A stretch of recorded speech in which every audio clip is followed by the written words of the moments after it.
उनमें सबसे दबंग आदमी अभी जो लीगल टीम है, मतलब तो इसमें तो जो मुझे लोग नजर आते हैं ना, वो ये कह रहे हैं कि इनमें भी गद्दार मौजूद है, रूपोश हो गए हैं। इससे पहले खान साहब बताते रहे हैं कैसे लोग थे जो बाहर जाके मुखबरी करते थे, रिकॉर्डिंग्स भी फराहम कर रहा है, मुखबरी कर रहा है।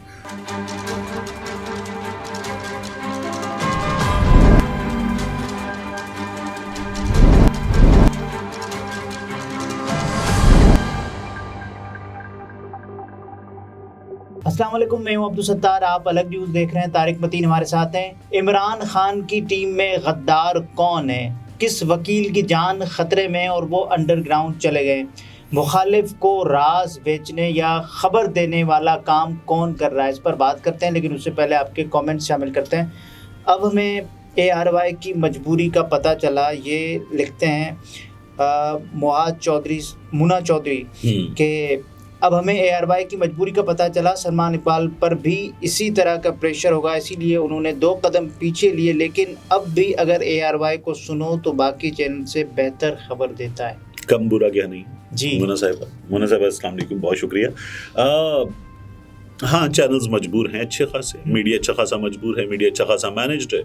उसके अलावा जो लोग हैं वो किसी हद तक मैनेज हो गए, किसी हद तक मैनेज हो जाएंगे। बस नाम रहेगा अल्लाह का, जो जाहिर भी है। फिलहाल लिखते हैं कि ये केयर टेकर कैबिनेट को कॉकटेल या मिक्स चाट कहा जा सकता है। नहीं। इसे क्या कहा जा सकता है, उस पर मुझे अल्लामा ज़मीर अख्तर नकवी मरहूम याद आ जाते हैं, मैं नहीं बताऊंगा। लेकिन ये केयर टेकर कैबिनेट है, इसमें चुन चुन के आप देखिए कि इमरान खान मुखालिफिन आपको नजर आएंगे। आप सिवाय 2-4 के, यानी अगर हम 19 लोगों की बात कर रहे हैं तो उसमें 2-4 जो मैं कहूँगा कि इमरान खान मुखालिफिन नहीं है, 2-4 तो से वो दुनिया वाकिफ है, गुमनाम न जाने की। हाँ, तो बस वो ऐसा ही है।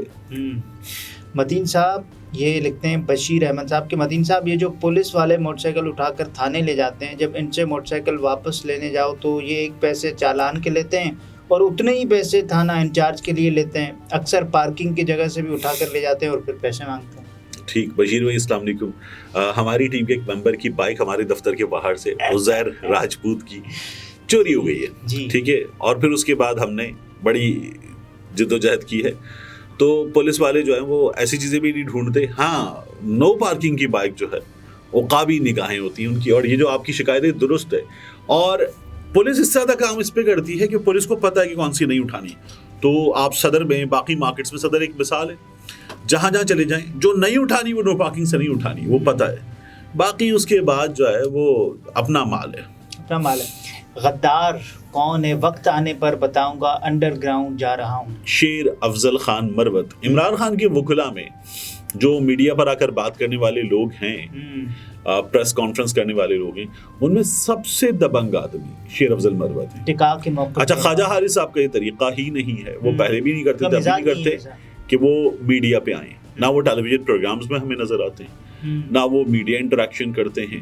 ख्वाजा हारिस साहब अपना काम करते हैं, बाकी जो लोग हैं वो आपको मीडिया पे इंटरेक्ट करते हुए नजर आते हैं। नहीं, पंजोता साहब हैं, इंतजार साहब हैं, गौहर साहब हैं, शुएब साहब हैं, उमर खान नियाजी साहब हैं, शेर अफजल मरवत साहब खुद हैं, बुट्टर साहब हैं, ये तमाम लोग जो हैं वो मीडिया और सोशल मीडिया इंटरेक्शन करते हुए नजर आते हैं।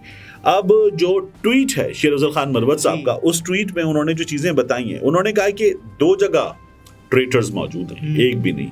पाकिस्तान तहरीक-ए-इंसाफ की कोर कमेटी में भी, लीगल टीम में भी। अभी जो लीगल टीम है, मतलब तो इसमें तो जो मुझे लोग नजर आते हैं ना, बैरिस्टर सफदर साहब, सलमान सफदर साहब, गिनना शुरू करेंगे आप जी, एक फिर उसके बाद ख्वाजा, सबसे ऊपर तो ख्वाजा हारिस साहब हैं, लेकिन ख्वाजा हारिस साहब को मैं इन लोगों में ऐसे नहीं गिन रहा। ख्वाजा हारिस साहब बतौर वकील, क्लाइंट वाला काम, ये जो लोग हैं ये इमरान खान साहब की टीम में भी एक लिहाज से इन अ वे शामिल हैं, क्योंकि ये उनकी टीम का हिस्सा हैं। तो बैरिस्टर सलमान सफदर साहब हो गए, शुएब शाहीन साहब हो गए, 2 शेर अफजल मरवत साहब खुद हो गए, 3 पंजोता साहब और दूसरे पंजोता साहब, 5 फिर उसके बाद बुट्टर साहब, 6 आप किसका नाम ले रहे हैं, उमर नियाजी साहब, 7 कोई 10-12 हमें सामने प्रोमिनेंट लोग नजर आते हैं, ज़्यादा हैं। लेकिन हम जो बात कर रहे होते हैं मीडिया पर, वो ये कह रहे हैं कि इनमें भी गद्दार मौजूद हैं। अब इमरान खान साहब से अब जाकर मुलाकात करना और मुलाकात करके वापस आकर बाकी टीम को बताना, ये 1 से 2 वकला कर रहे हैं। अच्छा, ये बड़ा ट्रिकी काम है। इसमें अंदर जाना और अंदर आके उसके बाद फिर कोर कमेटी के सामने ये बातें रखना, अंदर आके वापस आके बताना। अगर फर्ज करें कि जिसकी तरफ भी इशारा है, अगर वो वही हो जो अंदर जाता है और वापस आता है, तो फिर अंदर जाके जो बाहर वापस आके बताएगा, ये तो बड़ा अजीब काम है। वो पता नहीं क्या बताएगा। ये तो शेर अफजल साहब को चाहिए राम बता दें, ठीक है ना। मगर वो कह रहे हैं ना कि जान खतरे में है। शेर अफजल साहब अंडरग्राउंड चले गए हैं, रूपोश हो गए हैं। मरवत साहब तो वैसे भी पुलिस जिस तरह से उनके साथ कर रही थी और जिस तरह से वो डीपीओ अटक का नाम ले चुके, सब कर चुके, तो वो तो बहुत खुल के बात करने वाले आदमी हैं। जब इमरान खान साहब गिरफ्तार हुए तो उन्होंने फिर किस किस का नाम नहीं लिया था, मेरे आपके कानों से तो धुआं निकल सकता है, पड़ जल सकते हैं और न जाने क्या कुछ, तो वो तब भी कर गए थे। सदमे से भी गुजरना पड़ा जी, तो वो भी कत्ल। तो शेर अफजल मरवत साहब जब बात कर रहे हैं, उन्होंने कहा कि जूम मीटिंग्स जो हुई हैं उनकी रिकॉर्डिंग्स इमरान खान साहब के मुखालिफिन को दी गई हैं। इसका मतलब कोर कमेटी के अंदर भी एक ऐसा है। अब कोर कमेटी के जो लोग हैं उनमें से कुछ से मेरा जाती तौर पर सोशल मीडिया चैट पर प्लेटफॉर्म्स पर राब्ता रहता है और मैं उनसे कुछ चीज़ें पूछता रहता हूँ खबर के सिलसिले में या मुख्तलिफ हवालों से। उनसे इस बारे में मजीद मालूम करेंगे। ये कल रात का ट्वीट है, लेट, तो पता चलेगा। कोर कमेटी में मैं अगर आप सर्च करूं तो उसमें जो लोग हैं, सरे फहरिस्त शाह महमूद कुरैशी साहब, उसके बाद एक सियासतदानों की लिस्ट है, ठीक है, और तकरीबन रूपोश हैं इस वक्त। जी, तो अब इनमें कोई है, ये भी बड़ा हैरान कुन है। और क्या इसको खान साहब को इसका पता होगा? खान साहब को इससे पहले खान साहब बताते रहे हैं कैसे लोग थे जो बाहर जाके मुखबरी करते थे या दूसरी तरफ जाके मुखबरी करते थे। शेर खान साहब खुद बताते हैं कि मेरी खुद की जो बातें वो बाहर बताई गई हैं और उनसे मेरी जान खतरे में आ गई। यानी इसका मतलब ये कि शेर अफजल साहब ने उस मीटिंग में ऐसी कुछ बातें की हैं जी, जो जिन तक पहुंची हैं उनको अच्छी नहीं लगेंगी और बल्कि उनको इतनी नागवार गुजरेंगी कि शेर अफजल मरवत साहब जो हैं उसकी वजह से रूपोश होने पे मजबूर हो गए। तो शेर अफजल मरवत साहब तो must have gone to some extent, ठीक है ना, टू सम लिमिट। कितनी देर तक?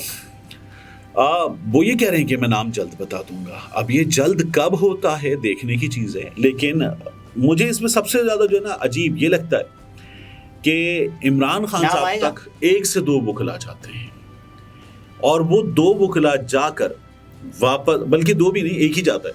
यानी पहली बार नईम हैदर पंजोता साहब गए थे, दूसरी बार उमर नियाजी साहब गए थे। अब उनमें से कोई बाहर अंदर जाए, बाहर आकर क्या बता ऐसा भी तो हो सकता है ना कि लीगल टीम में से कोई किसी को बताए कि वो तीसरा बंदा निकला है, वो बताए क्रॉस इंटरेक्शन, तो काफी कुछ हो सकता है। लेकिन इस सिचुएशन पे इन वकला ने तो खान साहब के लिए जख्म खाए हुए ना। पंजोता साहब का आपको याद है, मुंह लहू लहान। तो इन वकला में अगर कोई है और वो दूसरी तरफ इमरान खान के मुखालिफिन को रिकॉर्डिंग्स भी फराहम कर रहा है, जूम की रिकॉर्डिंग्स भी फराहम कर रहा है, मुखबरी कर रहा है, सब चीजें बता रहा है कि पार्टी क्या करने जा रही है, क्योंकि इमरान खान साहब ने पार्टी शाह महमूद कुरैशी साहब को सौंपी नहीं। उनका मैं फैसले करूंगा जेल से और एक कोर कमेटी जो है वो फैसले करेगी, कोर कमेटी चलाएगी उनको। तो इमरान खान साहब जो हैं वो अब अंदर हैं, अंदर से कम्युनिकेट होने वाली चीज बाहर आके हमें कौन बता रहा है, वो शेर अफजल मरवत साहब के शक के दायरे वाली शख्सियत है या दायरे से बाहर है, ये भी क्लियर होना जरूरी है। लोग तो सोशल मीडिया पर उन्होंने किसी पर शक भी नहीं किया ना, लोग तो सोशल मीडिया पर इमरान खान साहब की जो टीम है ना उसके बारे में एक और बात कर रहे हैं कि ये बेकार टीम है। अच्छा, हम इनको बड़ा डेडिकेटेड मुसलसल इमरान खान के लिए मौजूद देख रहे हैं, मगर लोग ये कह रहे हैं कि बेकार टीम है। ये लोग जो है वो अदालतों में जहां इमरान खान का केस लड़ने की जरूरत है उससे ज्यादा सोशल मीडिया पे मौजूद होते हैं। लेकिन ये अपना Facebook account, Twitter account, TikTok account और अपना इंस्टा अकाउंट उसकी प्रमोशन कर रहे हैं, उससे ज्यादा कुछ नहीं कर रहे हैं। लेकिन ये करना जरूरी नहीं है कि लोगों तक नैरेटिव स्प्रेड हो, ये जरूरी है। मगर क्या सिर्फ यही करना है या इमरान खान की असल में इस वक्त बैटल क्या है? लीगल बैटल है ना। अब अगर वो लीगल बैटल पीछे रह जाए और सोशल मीडिया बैटल आगे आ जाए तो ये भी बड़ा अजीब होगा, लेकिन बहरहाल हो रहा है। नाज़रीन, तारिक मतीन थे, गुफ्तगू आपने मुलाहिज़ा फरमाई। इजाज़त दीजिए, अल्लाह हाफ़िज़।